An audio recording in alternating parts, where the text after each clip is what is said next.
panelists. So, good morning. Good morning. I am Dr. Darwin Hayes. I am a general dentist from New Jersey, but went to school at Maryland and hung out a lot at Howard. That's a whole different conversation we can have later on.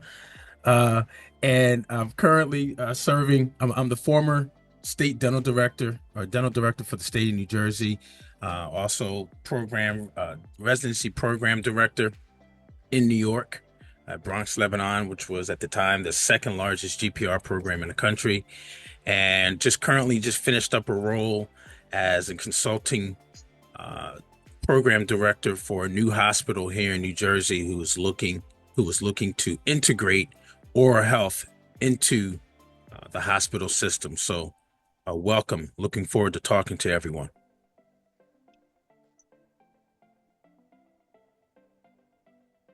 Let's see. Let's continue. I am Dr. Latidra Collins. I bring you greetings again from the great state of Louisiana, where we are excited to say we have experienced some snow this week. I'm a proud HBCU grad of Xavier University. I went to dental school in Kansas City, Missouri, worked there in the public health sector for 7 years, moved back home to my home state, Louisiana, where I'm from.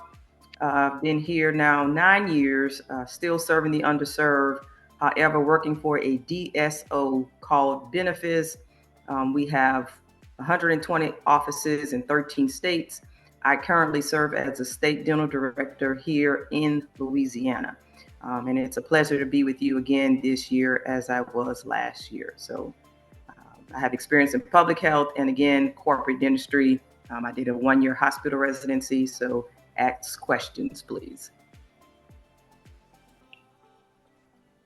Good morning, everyone. I'm Evelyn Boutien. I'm a pediatric dentist. I went to UC San Francisco in California, and I did my residency at the Children's Hospital of San Diego at the time, second graduating class. I owned my private practice for about 14 years, developed erosive rheumatoid arthritis. So now I sold my practice in 2022 and now working part-time, got my MBA and doing some consulting work on the side, as well as teaching as an attending back at my program, and assisting, utilizing my MBA to kind of help the program out and just loving it. I work in the public health sector right now, helping the underserved, and did a lot of things with the county and community, part of the oral health initiative, San Diego Health and Human Services, and doing a lot of public health programs as well. So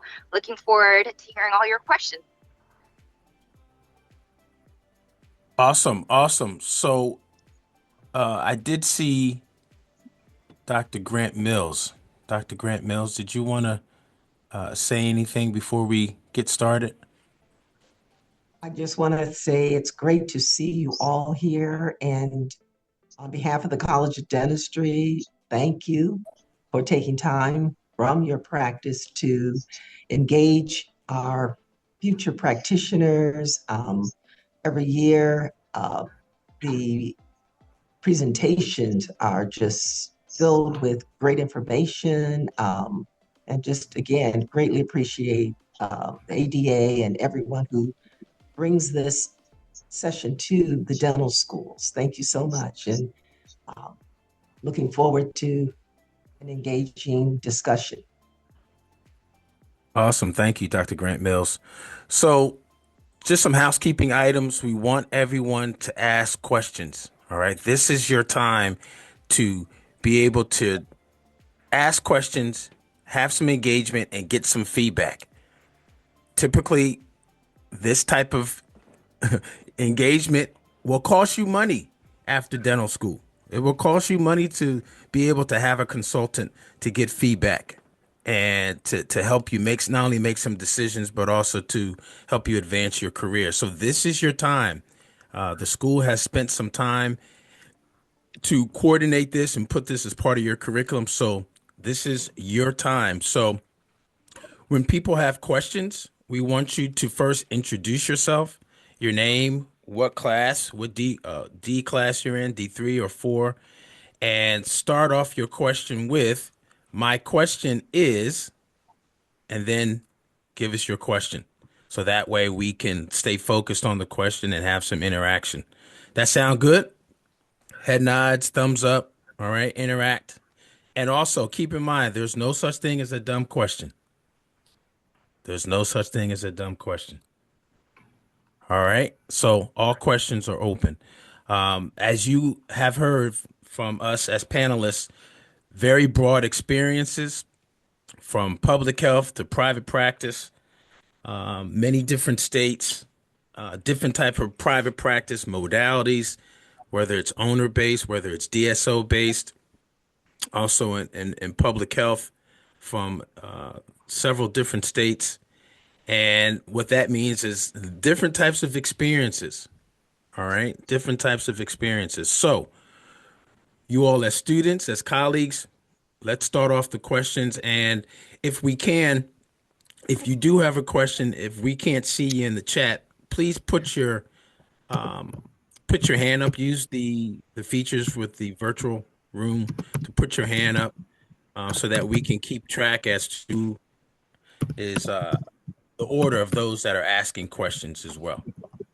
All right. And I hear somebody typing, so let's make sure that we have it quiet so we can hear. All right. So there's going to be a special prize for the first 3 people. So first 3 people, turn your camera on and come on to and ask your question. Introduce yourself.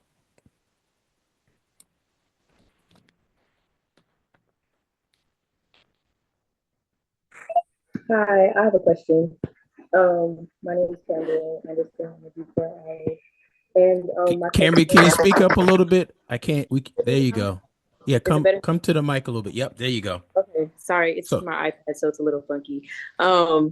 My question though is, what are some clinical skills that like I should focus on, or maybe some common pitfalls that are common for new dentists who are kind of coming out of dental school and getting straight into work? What advice would you have for us?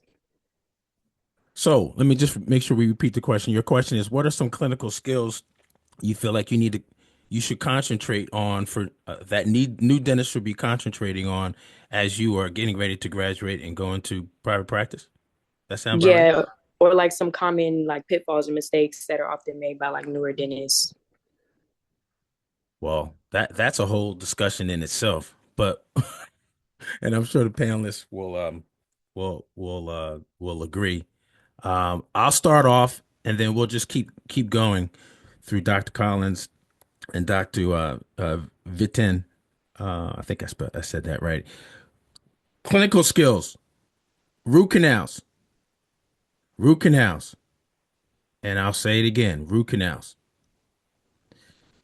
One of the things that you will be doing, and you will have to be able to do with the same proficiency as an endodontist, as a general dentist doing root canals, is being able to proficiently do molar root canals. And I'll stop there. Dr. Collins, Dr. V10. I'm sorry. I'll get that right before the end of the day. I'm going to say your speed in general. Try to focus on not working on, something for 30 minutes to an hour, being confident in your work. The more and more you do it. And so for me, that extra confidence came with a 1-year residency, a GPR, hospital, which is a hospital-based residency, or an AEGD. So be true, be confident to yourself. If you know you are weak in an area, get the help you need. Don't just run over it. If you are, not competent with your root canal skills, that's something you probably should be working on. And when he said root canals, I kind of cringed because, to be honest with you, I haven't done one in 9 years, but that is where I am in my practice. So I have that autonomy. But as a new grad, you may not have that autonomy to say, I don't need to do root canals. I work on children, and I'm not a pediatric dentist, but that is my patient base. So I don't have to do that right now. But in the next year or so, I may very well have to. So be able to assess your own skills, number one, being confident, and I would say work on your speed.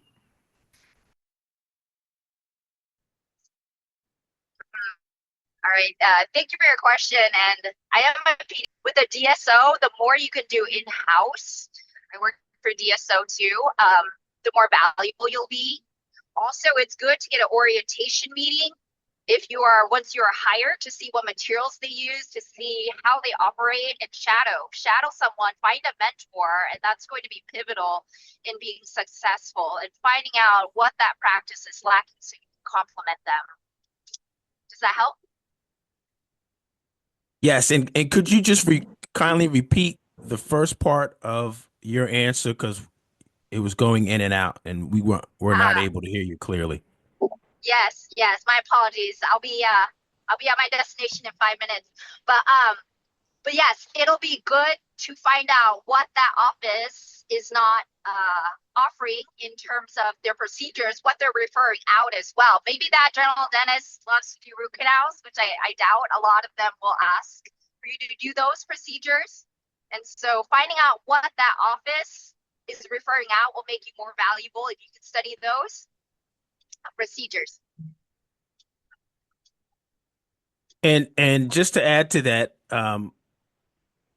the ability to, like Dr. Collins mentioned, to increase your speed, meaning your comfort level in being able to see multiple patients in a day, specifically more than 2 patients a day. That will come in time. However, it can be a stepping, well, it could be a hurdle for many. Well, it's always been a somewhat of a hurdle for many of us as new grads coming out of dental school, where you see a patient in the afternoon and one in the morning, maybe one more, but probably no more than 4 patients in a given day. Well, guess what? In some practice modalities, you may be seeing 4 patients in over a period of 2 to 3 hours, right? Between hygiene checks, new exams, and maybe a crown prep as well. So one of the things as a pitfall or a challenge that many new dentists will have, I was one of them, is being able to pick up your speed and your proficiency and level of comfort immediately after dental school. All right. So I just wanted to add that as well, of that, because when you started as in private practice, whatever the modality is, best bet you're going to be seeing anywhere from 6 to 10, maybe even 12 patients a day. So, student Dr. Cambria, does that answer your question? Yeah, it does. Thank you. And may I ask a follow-up question as well? Yes, you got the mic. Let's go. So like in terms of increasing speed, what were some of the ways that y'all like adjusted to the new demand that was placed on you? Because I know with us, like we go to sim lab and we practice and things like that, but what does it realistically look like when you're working and you want to increase your speed, but also not compromise like the care that you give? Dr. Collins, what do you think about that? How did you increase your speed? As I mentioned, I did a residency, a 1-year program, had the opportunity to extend it to 2 years, but I did not, which gave me confidence. Secondly, I moonlight with the military. I did exams on the side for the military. I still do that to this day. Just pretty much as volunteer charity work. But when you go on a military base and you have to do an exam, you can't spend an hour screening these soldiers to see if they need, the military wants to know, yes, they need dental treatment, or no, they don't. Can they be out on the field fighting for the next year and have a dental problem? No, they don't. They don't care about a small, little class 2 prep that's not going to bother them. They're looking for big stuff. So, just recognizing immediately when you look into a patient's mouth within the first 30 seconds. Now I can do an exam in less than 2 minutes, but you know, a lot of times as a student, you get a patient for an exam and you're in there for an hour. I mean, if you have to look that hard and that long, you know, you're probably putting something there that shouldn't be long, you know, assuming that the patient will come back to see you. So start, you know, even with your exams, with your checkup, those things, not necessarily with your procedures, but being confident in your examinations. I currently work for a DSO. So right now on a heavy day, I will touch 50 plus patients in a day. But that's not where I started, because I know had I started there as a student, I would not have been able to handle it. I started in a community health center in public health, where, as Dr. Hayes stated, I only had 12 to 13 patients on my schedule. So you can't, you know, start there. You have to build towards that and know that, you know, because you know, even right now we have a new orthodontist in our office, but he is not moving with the speed that the company wants him to. But I feel sorry for the young man because he just got out of school in May. And so it hasn't even been a year. And he's working on his own. It's me and him in the practice right now. I can't help him. I am a general dentist. But he has to be confident in his own skill level, and starting cases and not referring them out, you know, those kinds of things. Sharpening up on your skills, and just knowing who you are, that'll help with your skills. Definitely get a mentor, somebody that you can talk to. One of the things the mentor will help you do is to make decisions. There are certain cases you shouldn't touch. If it's going to take you an hour and a half, 2 hours to take that tooth out, chances are you probably shouldn't have touched it in the first place. You know, so knowing which cases to refer, being confident at that level as well, knowing what you can and cannot handle. And to add to that, I think what's important is the environment as to where you are. All right. Not every environment is going to support you related to you not being fast enough. That's just reality, right? Some environments, there's a different level of expectation, and there's not a lot of wiggle room as far as you taking the time that you're accustomed to, because it's a totally different playing field. So what is important also is the environment. You want to be in a learning environment, or in an environment where you can learn how to increase your speed as you are increasing your speed, right? Some examples will be, like Dr. Collins mentioned, as a residency, right? Whether it's a hospital-based residency or a school-based residency, AAGD. Those environments are learning environments for many different reasons. One of the reasons is for you to teach you and help you develop how to manage a schedule that's more than 2 or 3 patients a day from dental school. I think that is like the biggest, like one of the main advantages of doing a residency, because you're in an environment where you can continue to learn. You've got the support of the attendings, right? The licensed dentists that are there, that are faculty that are there, and they're there to help you develop and shine. There's less pressure to have to quote unquote produce, which is typically and can happen in other non-residency environments after dental school, private practice, DSO, etc. Not to say that there are some DSOs that have some training and have some support. However, I've been in those too, and it's about some numbers, and that number translates to you as in get these 15 patients done on your schedule. All right. Yeah, you're a doctor. Yeah, you got your DDS. Okay, well now let's go. Dr. Anderson, we got 12 patients on your schedule. And that can be a big hand piece to swallow, so to speak. Right? So make sure you're in an environment where you can learn how to increase your speed by increasing your speed. I think that's key. And just to piggyback off of Dr. Hayes, I want to say don't ever compromise your ethics.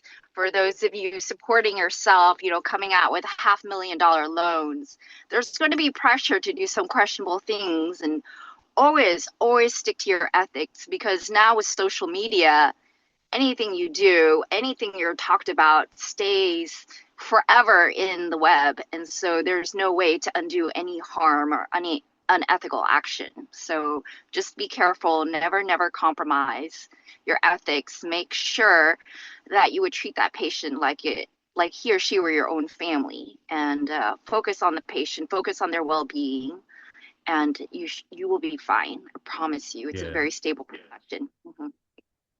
And also promise yourself that you're going to protect yourself as a newly licensed dentist.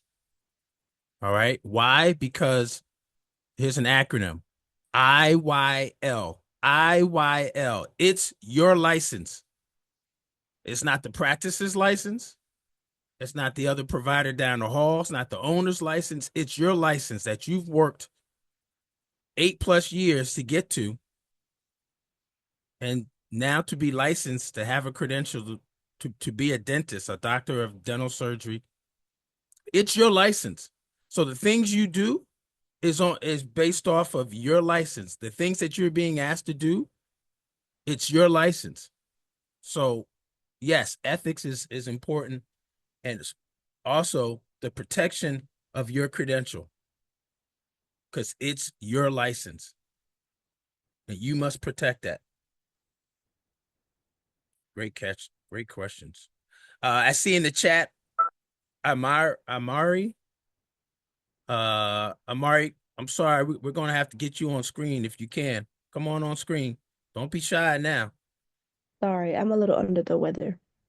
Okay, that's fine, but you're here. Thank But you. yeah, no, you're fine. So good morning. My name is Imari McCullough. I'm a D3. So again, like my question, so does obtaining CE credits as a dental student make you more marketable, like once you actually start applying for jobs? Great question. Dr. Collins, what you think?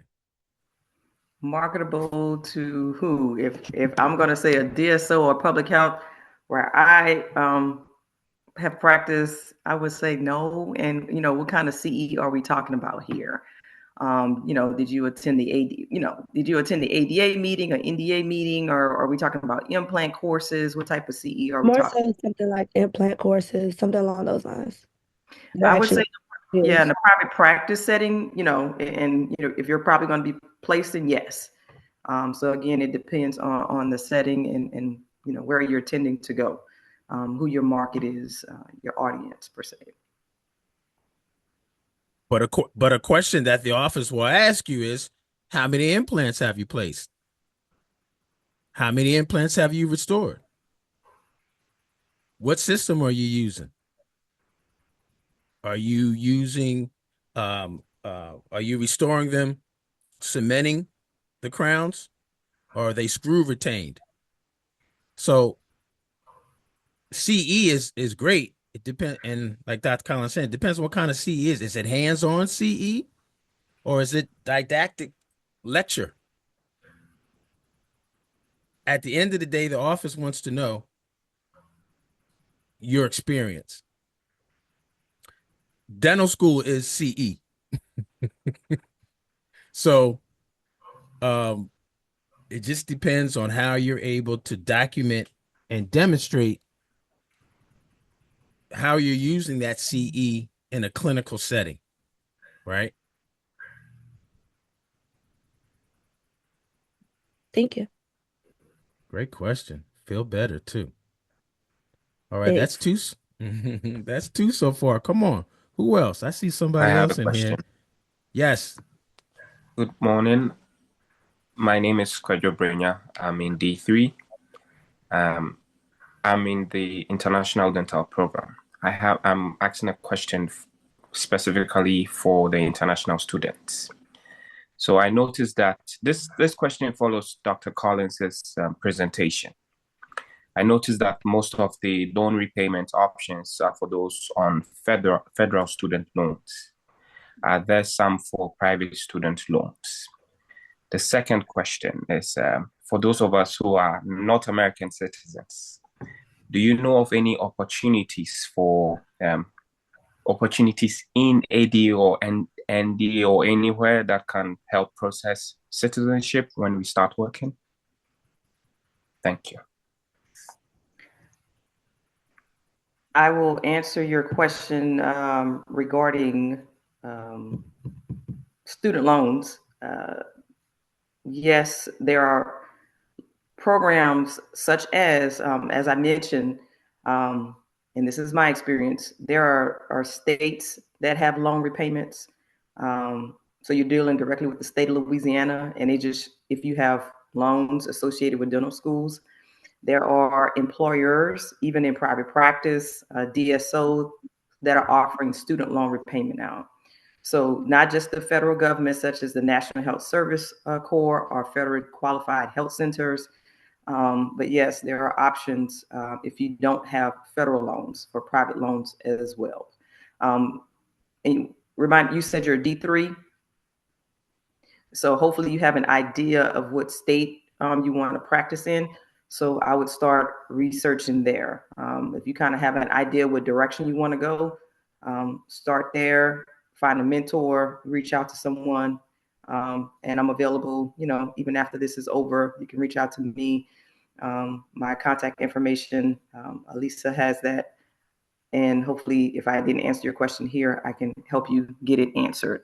The second part about citizenship, I'm going to divert back to Dr. Hayes on that. That's not my area. Listen, that ain't my area either, but I'm going to tell you this. I'm not aware of the ADA or the NDA or any membership-based organization in the U.S. that directly helps dentists become citizens of the U.S.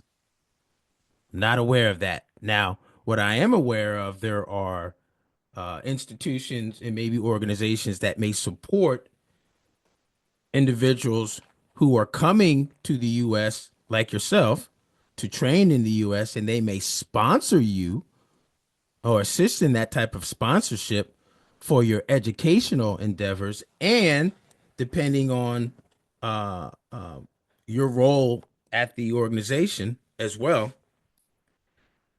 However, for job opportunities, I'm not aware of that. One of the things that I would immediately do, Dr. Brenya, did I say that right? Brenya, yes, is I Yes, would I would Google what your question into one of the chats online via AI, right? And ask that question, because there may be organizations that are like the ADA or the NDA or the AGD, etc., that may have some resources, some information to assist you. But to answer your question, I have not heard of the organization themselves directly assisting, like walking in your application into the citizenship office to help with that process. And where you're located, you have in DC, you got you got a town full of resources that can potentially help you with that. Hope that helps. thank you.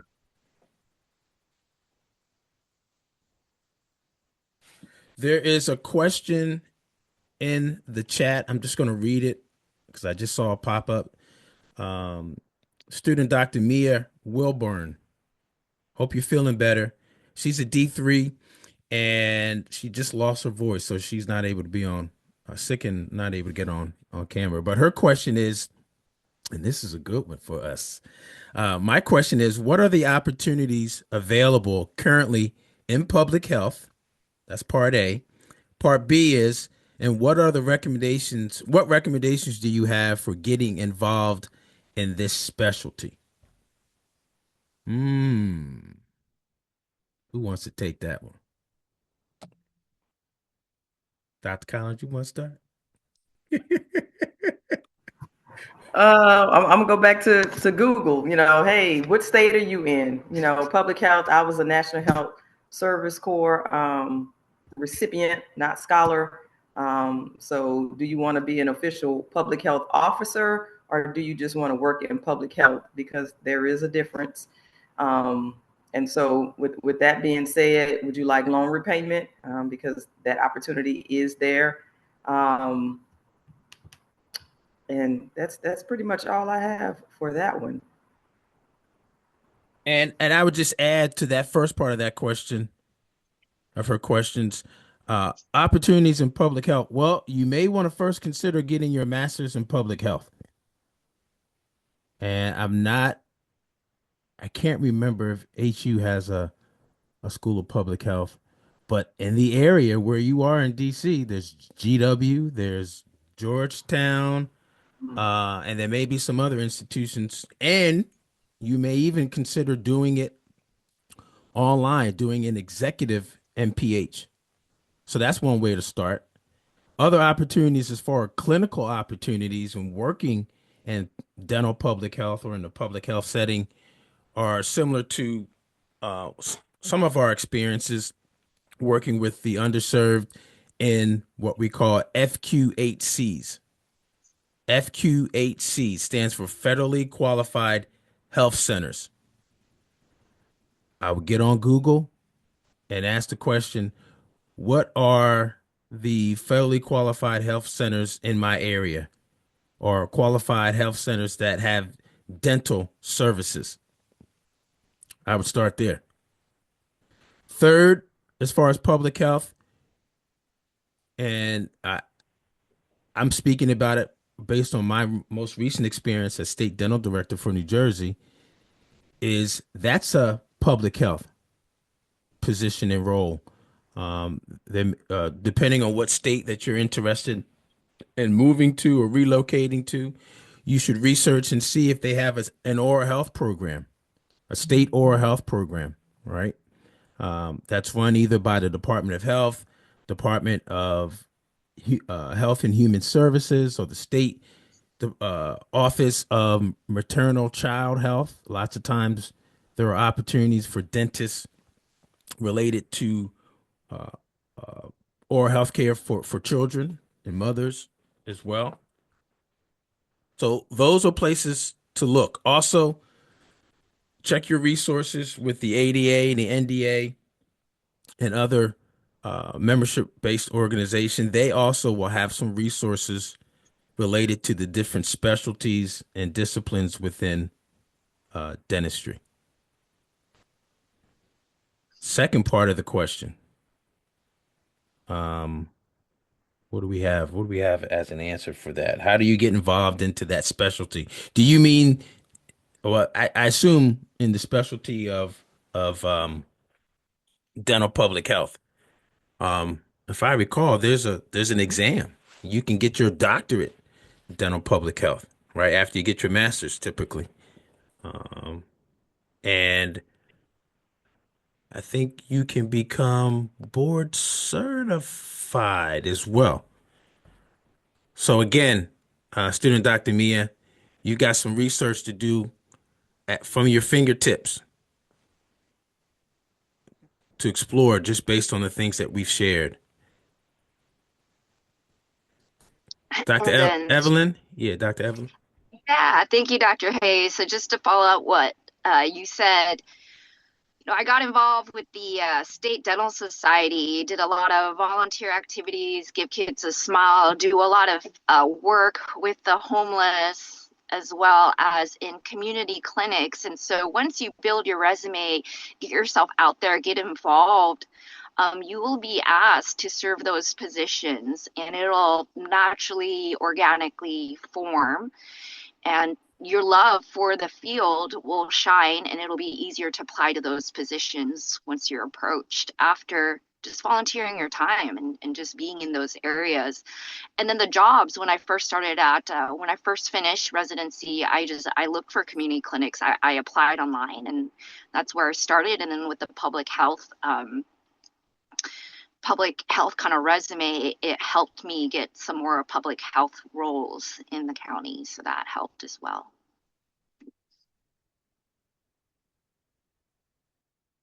Last thing, student Dr. Mia, I forgot, but I just thought about it. Also, you want to check with nonprofits. There are some nonprofit organizations that have a focus or a mission related to health or health services, or even specifically oral health, or health of children, health of mothers. There may be some opportunities, whether they have grants from those nonprofits that they were awarded, and there may be some connections with those organizations as well that may lead you further down this path and allow you to explore some more opportunities as a public health dentist as well. So I hope that answers your questions. You can give me a thumbs up in the chat that if you can. Oh, yep. Thank you very much. Great information. Yes, good. See, we got some more interaction here. All right, now I'm gonna start calling out names because I see you're on here. Ashley, student Dr. Ashley. I know you've got questions. Camille, student Dr. Camille, Cecil, Charles, Cheyenne, Christian, Deja, Danielle, Flavia, Gabriel, Henry, Huma. I know y'all got some questions. Jennifer, Keely, Cody, Lauren, Michaela, or Michaela. I might have said that wrong. You have to come on screen and correct me with your question. Marvin, Mia, I already talked. Morgan, Myra, what are your questions? Is everyone who's on today, is it a combination of D3 and D4?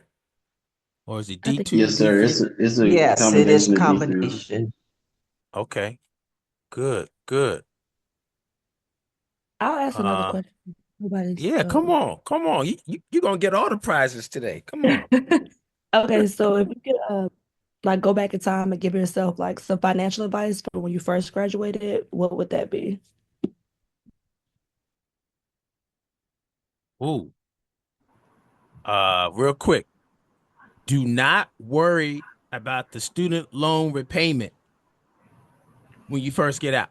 Don't worry about that. That is not going anywhere. And yes, you've invested in yourself by paying for your dental education if you did not get a scholarship or a full ride, or if you're not a health profession scholarship or HP what's the other scholar? Public health scholar. It's okay. But don't be so focused on wanting to pay that back immediately. You have time.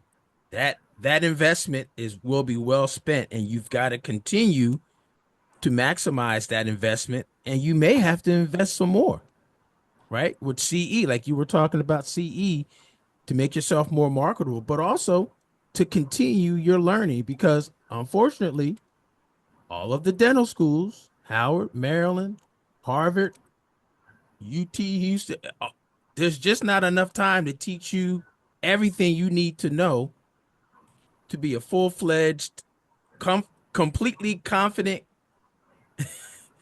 and totally experienced dentist in 4 years. There's just not enough time. So your learning will continue. That would be my first thing. Yes, I totally agree. I have been out 15 years now, and I still have student loan debt. Not that I can't afford to pay it off. It's in my best financial interest to not pay it off, if that makes any sense. So the interest rate on the loans that I have left are like 2%. My house note is at 3-point-something%. And then I recently purchased a car. It's at 4%. right? And so if you just looked at the presentation I gave you, the debt you need to tackle first is the debt that has the highest interest rate. Okay. So student loan debt will not stop you from becoming a millionaire. Okay. That is something called good debt. When that shows up on your credit report, it's well respected debt. Now you have to make the payments, make them on time, have a plan. And so even right now, my employer, they are making my student loan payment for me every month. So in the next year or so, it'll finally be all paid off, but I'm not making those payments, and I'm not paying for it. So, and that was done intentionally on purpose. Once again, don't be in a rush to pay those loans off. Take that money and do something that will be of more financial benefit, such as I saw this question after my presentation was over.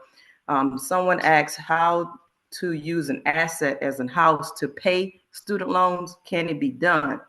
It cannot be done, but it made me realize that what you need to know is when you graduate with that 400, 500, or $600,000 in student loan debt, you can purchase a house.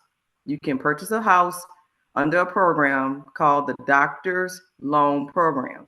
No matter, a lot of banks have this program. I bank at Regions, and so you don't put any money down. You can get a house, I want to say up to 500 or $1 million. No money down means no PMI, no private mortgage insurance. And why? Just because you're a doctor. So that's some financial advice for you. Buying a home, to me, with my financial advisor, that was more beneficial for me versus, taking $40,000, $50,000 and putting it toward my student loan debt. So delayed gratification, as Dr. Hayes said, don't be in a rush to pay, those student loans off. Just be able to manage your payments. And I was going to say, if you're in a rush for anything, be in a rush to focus on how you can earn more money. Focus on that. I had a question. What was that loan called? You said doctor's what loan? It's the Doctor's Loan Program. So you can just Google it for purchasing a house. If you plan on buying a house in your next 1 year, 2, 3 years, getting out of school. But I know Regions offers this loan program. Not every bank does. And you don't have to be in the state where the bank is nowadays to do the loan. But just Google Doctor's Loan Program for purchasing a house. All right. Thank you so much. And nothing wrong with buying a house, but unless that house is going to make you some money, you should be focused on ways to help you generate more income. Whether it's taking CE, that's going to give you more exposure to placing implants and restoring implants, making yourself more professionally productive so that you can continue and feel comfortable solving anyone and everyone's problem related to oral health. Focus on that. The house will come. The car will come. Focus on how you're going to be more productive, especially immediately coming out of school where you're only seeing 2 patients a day. Yeah. And going off of what Dr. Hayes says, I definitely agree with delayed gratification. I know you've lived your whole life trying to script and save in, some of you. And I remember finally getting out after my residency and really wanting a new car. And so I saved up all my money and got a Prius because I was driving 200 miles, some days just to find a day to work. Because in the beginning, if you're in an area like I am, like a very competitive area with a lot of dentists, there's like 100 pediatric dentists within a couple square miles, like maybe about 50 square miles, there's like 100 of us. And so I would have to drive to different cities every day, a different city or different area, just to make ends meet with the loans being due. So find something. So the Prius, helped me drive everywhere and save money on gas. And that was my dream car for the longest. So delayed gratification is great. Never had that ego where, well, I'm a doctor now, I need this type of car, this type of house. No, the more mindful you can be of your money, the better off you'll be as you get older, especially if you plan on having a family, what have you. And if there's any questions about loan repayment with the military service, I'm married to a general dentist who's still active duty in the military. It's been 24 years, and we've been able to stay in San Diego because he'll take ship after ship. He's been on aircraft carriers. He's been on 4 or 5 different ships, 3-year stints at a time. So there's years where we've only seen him for 90 days a year, my family and I, but it's a great service and it's a great loan repayment, and that helped our family unit out a lot, not having 2 student loans. Awesome. Amara, does that help? Yes, thank you. Okay. Student Dr. Cecil, you have a question in the chat. Please feel free to share it. You want to share it with us so we hear it in your voice, so we make sure we understand your question. Yes, sir. Good morning. Good morning.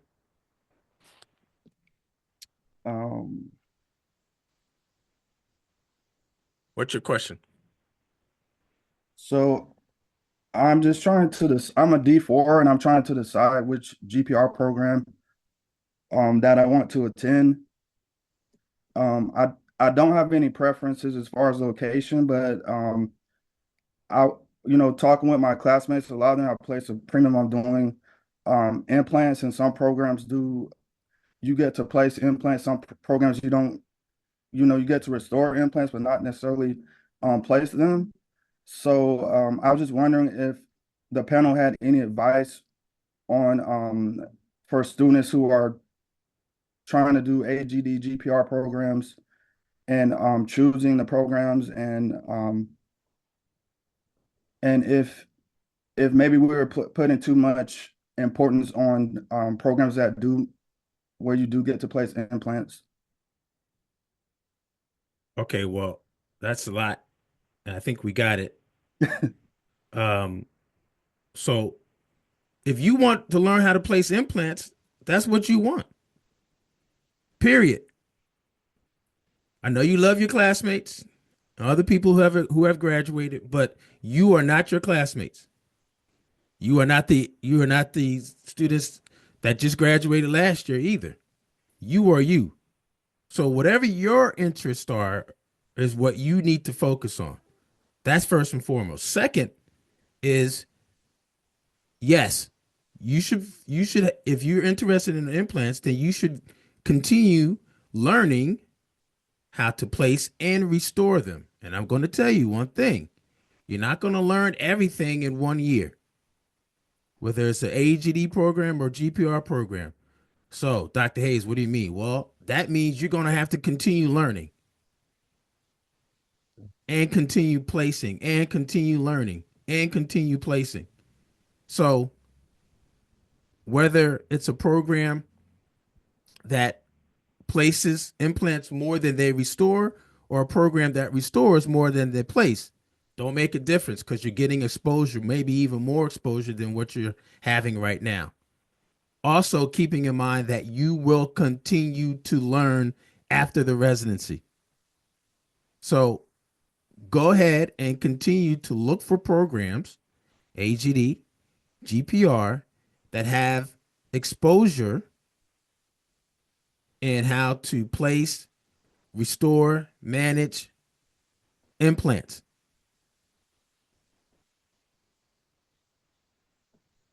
And the second part, are you putting too much importance on implant placement? No, not at all.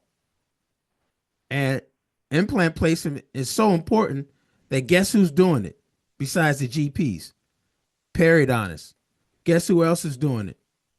Or a surgeon. And I got another specialty that's doing that. You're going to be surprised. Guess who else is doing it? Endodontist. Yeah, Dr. Collins is like, she blowing off out of the universe now. She way on Pluto. She not on the moon no more. Yeah, endodontist. I got colleagues, classmates that are placing implants, and they're teaching them in the endo programs. primarily because if you've got a root canal that's failed or a tooth that's fractured and it's got a root fracture and it can't be restored, they're taking them out and placing the implants. Mm-hmm. Yeah. So no, you're not putting too much importance on it because it's a modality that's like everyday dentistry. There are commercials on TV right now, paid commercials, where they're talking about all in four, teeth by tonight. You may or may not have heard that. Teeth by tonight. You go in, get your implants done, and you've got a snap-on, screwed-on temporary denture the same day. You're walking out of there looking like $3 million. So no, you're not putting too much emphasis on it because it's reality. Everyday dentistry, it is reality. So I hope that helps. Yes, sir. Thank you. I see Deja. Student Dr. Deja. Hi. What's your question? Good morning. I'm a D3 as well. My question is, if you are considering going into ownership, would you say it's better to start in a DSO and then transition into private practice or start in a private practice? I'm gonna be real quick. Yes and yes. Go ahead, Doc. Go ahead, Doc. Yeah, Go ahead, Dr. Collins. Go ahead. a DSO is a great place to learn, and I don't have an MBA. I did get a certification in business administration once I realized I didn't get a big business background, but I've learned a lot business wise in my DSO.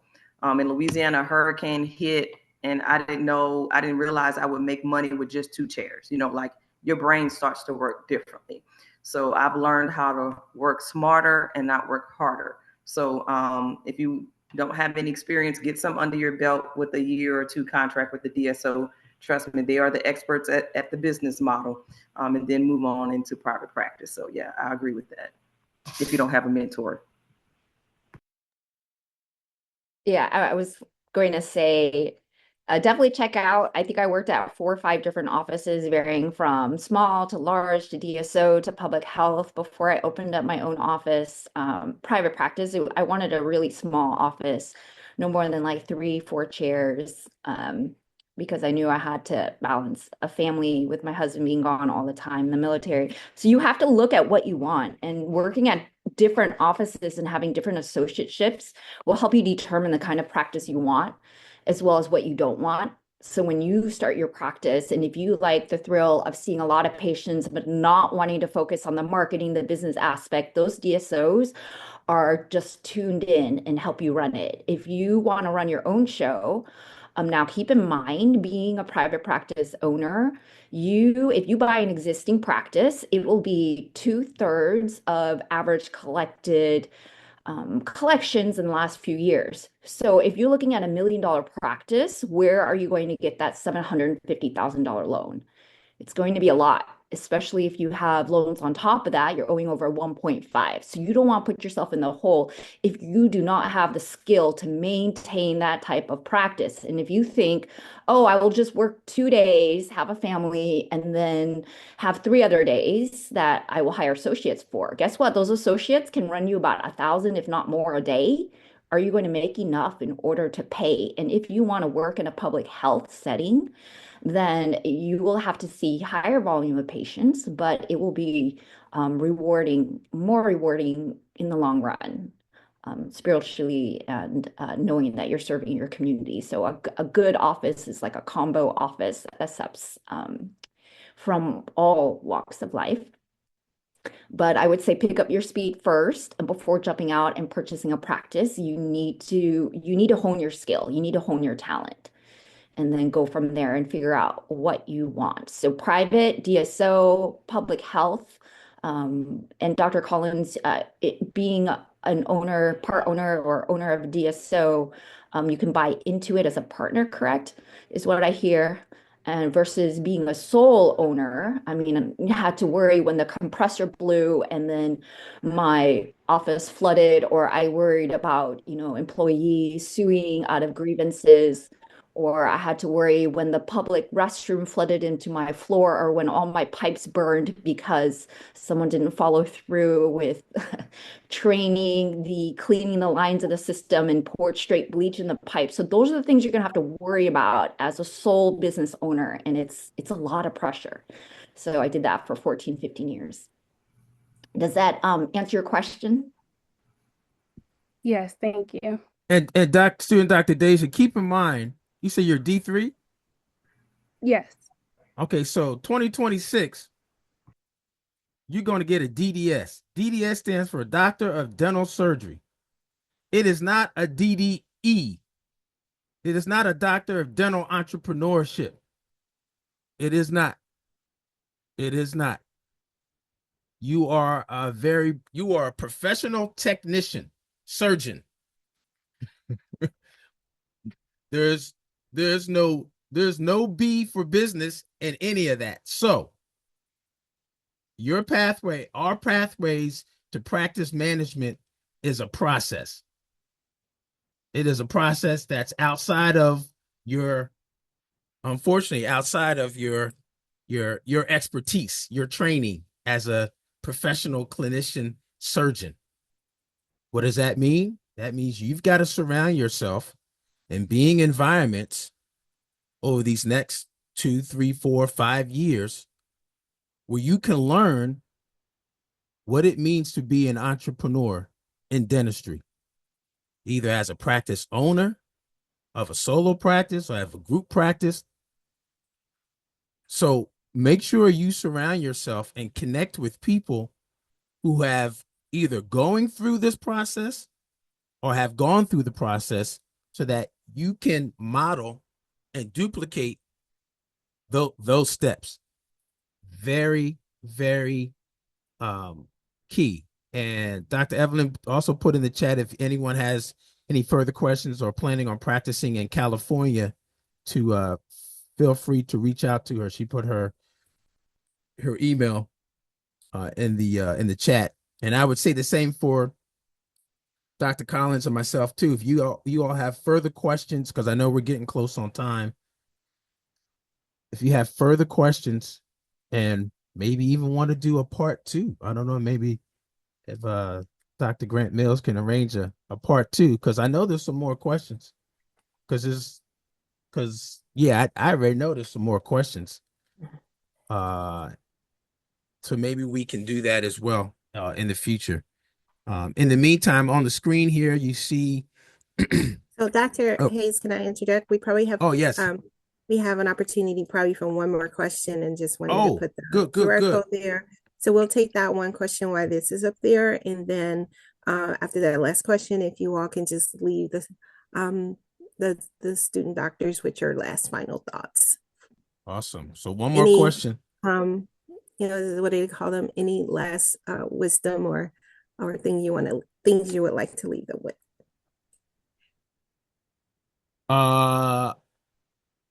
Yes. And I also want to see if there is another question before we wrap up and go to some final thoughts, because I know we're getting close on time. Last call, questions, going once, going twice. If you think of one afterwards, write it down. Tell Dr. Grant Mills to get another Ask Me Anything session. Can I ask a quick question? Here we go. So for residency programs, some of us do get stipends, and I'm just wondering, how do you think it's best to manage those stipends? Should we be saving money from those? Should we just be using them to survive, kind of rent, food? And what are your thoughts on that? So my question is, how do I manage my stipend for residency that I may receive for residency? Yeah, correct. Okay. Well, you will have living expenses depending on where you are, right? And you probably will want to save some money. I would save some money, right? Contingency, because you don't know when you're going to find your upcoming position, how long it's going to be after residency is over with. So maybe save some money for your contingency fund. And you want to be able to save some money for some ongoing CE that you will definitely need to partake in even after residency as well. What else? What else do we think? Docs, So what you're else do we probably think? going to have to move. You might have some moving expenses. Depending upon your job, they may or may not cover that. So you definitely want to live below your means. Continue to live like a student. If you can do that and manage your finances, we talked about a budget earlier. You still have to pay for housing. You still have insurance, if renter's insurance, car insurance. If you have a car, start saving for your retirement. So you're working. If you're getting money, you're going to get, a W-2 or a 1099. You might have to pay taxes. So start to prepare, use that small budget to start to prepare for your future. Get you a budget tracking form or something of that nature and, live below your means.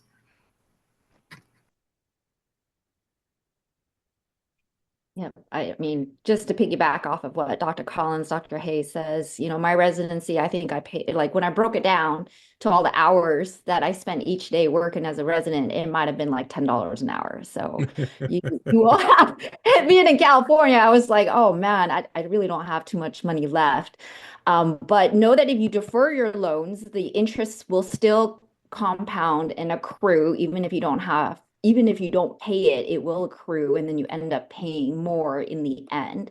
So be very mindful of your spending. And if there's any amount you can put down and make sure it goes towards the principal, which is the bulk of the loan and not just the interest, and that would decrease what is compounded monthly, then that will help you out in the long run. Even if it's like, I'm going to just put $20 aside each month, that's going to build a habit. Don't even think about it. Do automatic payment on the principal and defer your loans, and that's going to help you out. Because I find that if it's in my bank, I'll look at it and I'll look at the number and I want to spend it. But if you just deduct it before you even look at that number, it'll be a smarter way to do it. Final thoughts. We got just a couple more. Probably will look like we're over time, but we got a quick minute. Docs, any final thoughts? Tips, advice, things. If there was one thing that you want everyone, D3s, D4s, to know as they are getting ready to launch their careers as new dentists, what would it be? What's that one thing? Go ahead, Dr. Collins. You're going to have questions. So have somebody on speed dial. Who's that friend you're going to phone? When you get in trouble, when you don't know what to do, who can you reach out to? Is it a classmate? Is it a faculty member that will respond? Make sure you surround yourself with a good group. My school had a great pathology department. So if I had path questions, I know I could contact, one of the path instructors to help me with that. If it's a PEDS procedure, who are you going to call? Have that contact list already in your phone. And if you don't know how to do something, don't do it. Don't practice on people. Have ethics, have integrity, because in the end, it's going to come back and bite you in the butt. Or the foot, or the hand, or your neck, or your head, or your pocket. All of that. Your pocket. Yeah. No, beautifully said, Dr. Collins and Dr. Hayes. I would say just enjoy your profession. You've made it so far. You're the top 1%. Stay humble, stay hardworking, have grit, show up every day, and know you're here for others. Spread your joy, spread your intelligence, educate others to prevent the disease so they don't have to continue to suffer. And yeah, you guys will do great. It's a very stable profession. Mine is this: be comfortable being uncomfortable until you put in the time so that you're more comfortable. Dr. Hayes, why are you talking in riddles? Well, I'm not. My point is that as a new dentist, there's going to be so many more things like dental school that you're not going to be used to. The only way that you get used to it is to dive in and entrench yourself in the process of being a new dentist. That means asking questions. Don't stop asking questions. Don't stop surrounding yourself with people who have done or are doing what you want to do. You must insert yourself in circles and network and community so that you are more comfortable with this process of being a new dentist. I hope that helps. Dr. Grant Mills, any final words? Just echo everything that's been said, and what keeps running through my mind is cut your coat according to your size. And I think in so many ways, this session has expounded on that. And enjoy your profession. You each entered this profession not only to gain a quality education and be prepared, but to serve, and always seek to serve first. Everything else will follow. And so just really thank this panel for, very relevant topics. The questions that have been presented by our student doctors have been very, very insightful and very, very good questions. So continue. You see the email addresses in the chat. So I can tell you that each of our panelists would welcome any additional questions, and I'll continue to work with Ms. Lockhart to see if we can arrange a part 2. So thank you all so much. This has been wonderful. Yeah, and just to chime in here, the final, before we chime in the webinar, just want to thank our panelists today. They were amazing. Thank you so much for taking the time again. We can't thank you enough, and we cannot do this if we didn't have the doctors available to host these panels and to provide their free advice. As Dr. Hayes said, initially something like this would cost you. So we want to thank them so much. Thank you, Dr. Grant Mills, for scheduling this program. And we look forward to, hosting you all again.